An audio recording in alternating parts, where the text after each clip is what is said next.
integration with our emails, with our chat, as well as with our backbone provider.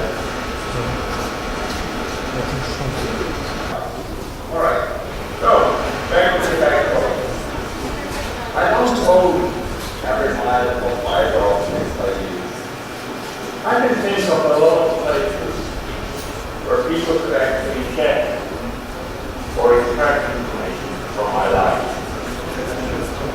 From connected data centers, global transmission providers, transfer systems, and I will accept fiber lines, copper lines, that will go into buildings, same thing. We just have to wait if the connection goes bad. I don't think it's my side, to be honest. So, my backbone's not huge, but it's growing quite nicely. We already have traditional geolocations. Our locations in Switzerland include private data center.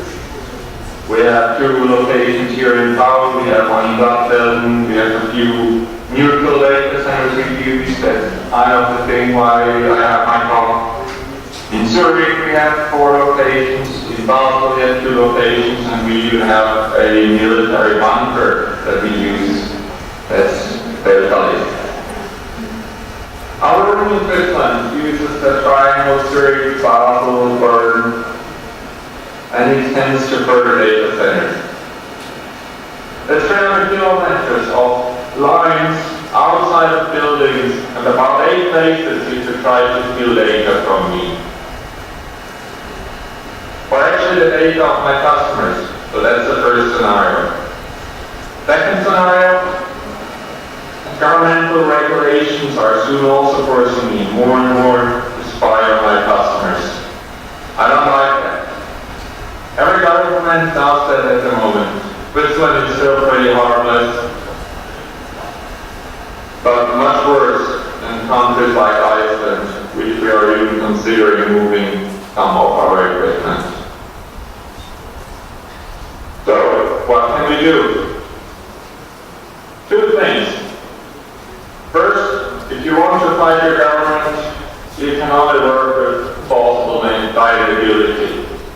So the idea here is that I need to not know the password or PIN or secret of my customer and only transport their data. Ideally, this would be with something like a smart card, so I can still manage their routers. We actually do that with newer generation of encryption routers. They're extremely popular in less rich countries like Serbia, Brazil. They're not so common in Switzerland. But I would guess the guys in Russia know them as well as that. You can add smart cards to them, so it's very difficult to steal a private key from them. I only transport these packets. I don't need to touch them. Best way is to transfer packages with either GRE over IPsec, IP over IPsec, or Ethernet over IPsec, or well, you can just use plain IPsec. We have implemented this in a way that we configured everything of the routers until it was fine. The customer eventually then stepped in after it worked and only changed out all the smart cards with one they only know the secret to. Down here you see under the console port you can add a smart card. So, this is basically, I can possibly tell my government I don't have no clue about what I'm transporting. I can't give them anything. Scenario 2. I don't trust my provider that transports me. This cannot be really implemented as usually with IPsec or anything, because we will lose a lot of functionality. I use 2 different data browsers. There's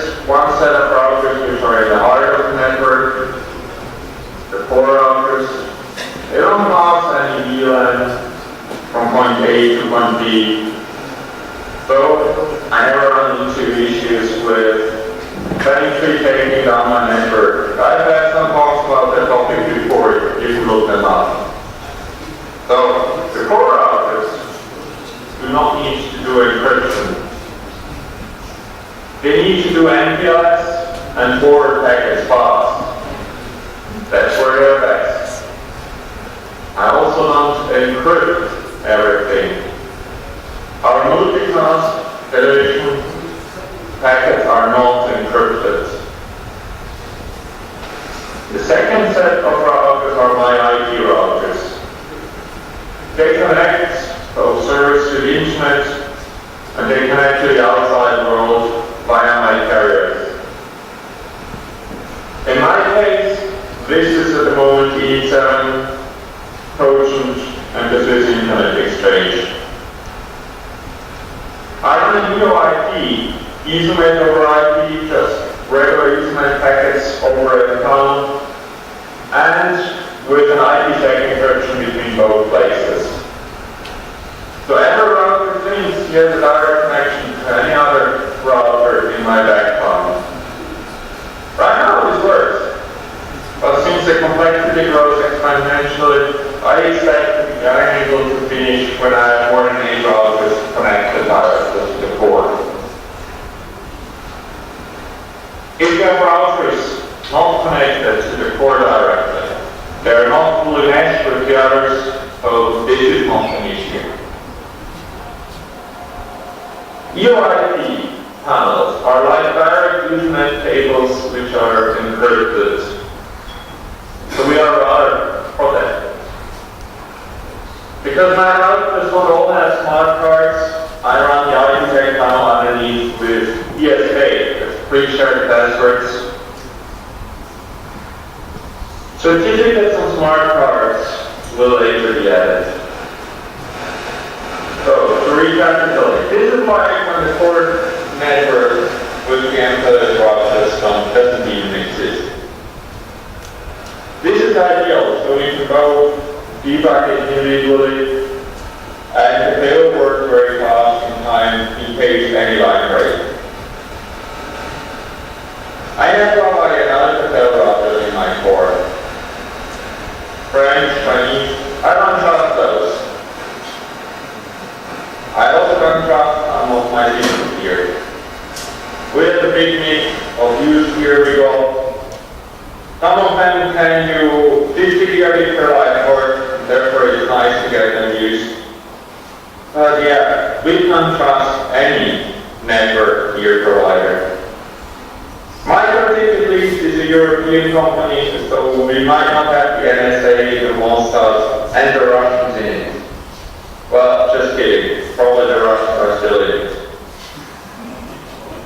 So, what can you do in order to protect you? Buy cheap, buy a lot. Rather buy 3 lines from different carriers, you can always fill over between them. Make sure you get a high good MTU on transport lines, because you will stack the headers. Sometimes you have something like VLAN, then you get an MPLS header, then you get an IP header, an IPsec header, and a new IP header, and inside you have IP again. You'll use quite some space in the packet.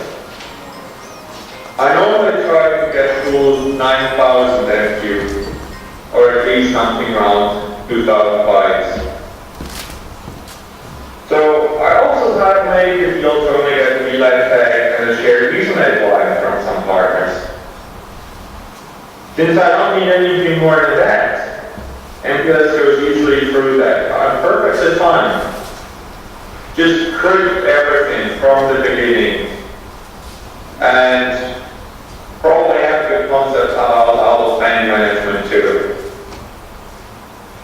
So, running EOIP tunnels over IPsec, over layer 3 VPN, over MPLS. That's our approach.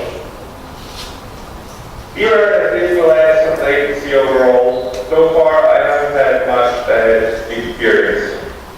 Even with VoIP traffic, it's not perfect, but we consider crypto more important than the perfect featureless. It's harmless anyway connection. So I spoke about two topics: government surveillance and possible deniability, and not trusting your transport carriers. So what's that? Your transit providers that connect you to the wide world. There's not much you can do on backbone crypto because, well, it leaves your backbone. So, two things to consider here. First thing, here, connect with your local countermates on a backbone. I connect to SwissIX, I will connect to GmbH, I will connect to FranceIX. So some of my traffic will not go to the US first and then back. Second thing, don't forget application level encryption, OTR, P2P. You know that. If anyone has further questions, you can also find my P2P key. It's on key bytes. My username is Giselo, or you can find me on Twitter. I had the slide on that before. Alright, if you have some questions, you can forward them and I will answer them if I get them on the Skype then.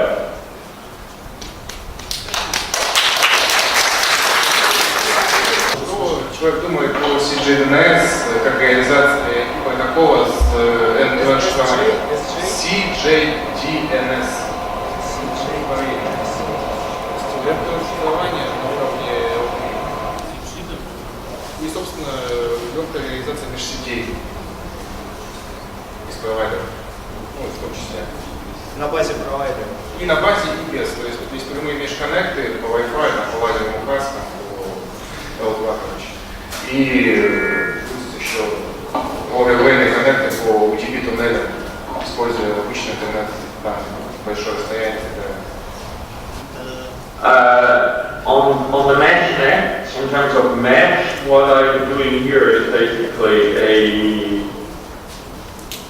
a mesh on the core, but then I have to configure manual lines over it. So the MPLS, at the moment it's a ring, it's not really counting as a mesh, but it is MPLS, we're using that, but I don't see where we have to encrypt the mesh part. We only have to encrypt the actual transmission lines, and they can be one to find. One idea is that you just define IPsec for everything, but you end up locking yourself out, or you create DPLS and then EOIP tunnels over it.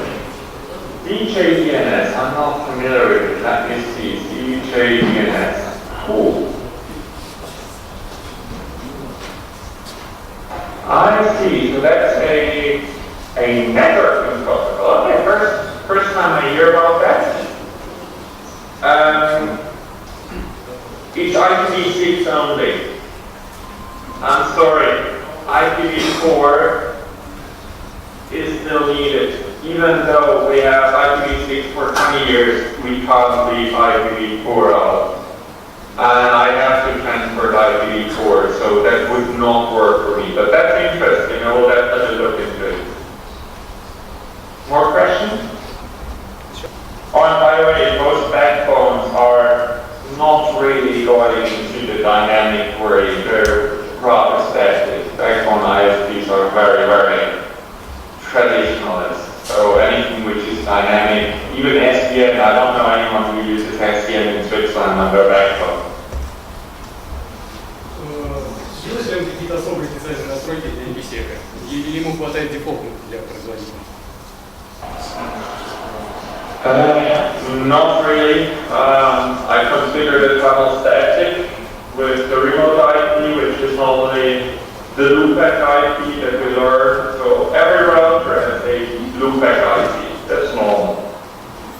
The loopback IPs are shared through EOIP.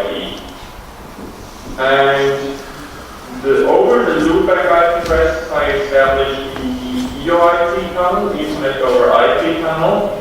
I use PFS,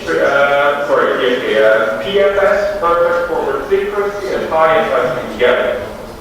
I use the highest DP element that all the routers support, so this should be something like 8,000, I think. But for DP element, this is group, I don't know, group 15 or so. And I use AES 256 because the routers have hardware declaration. The CPU in the routers are Hilera processors, and they have a cursor processor, and I managed to get several gigabits of IPsec through that. So yeah, AES, ESS, and the highest DC element, that's it. Still reject these.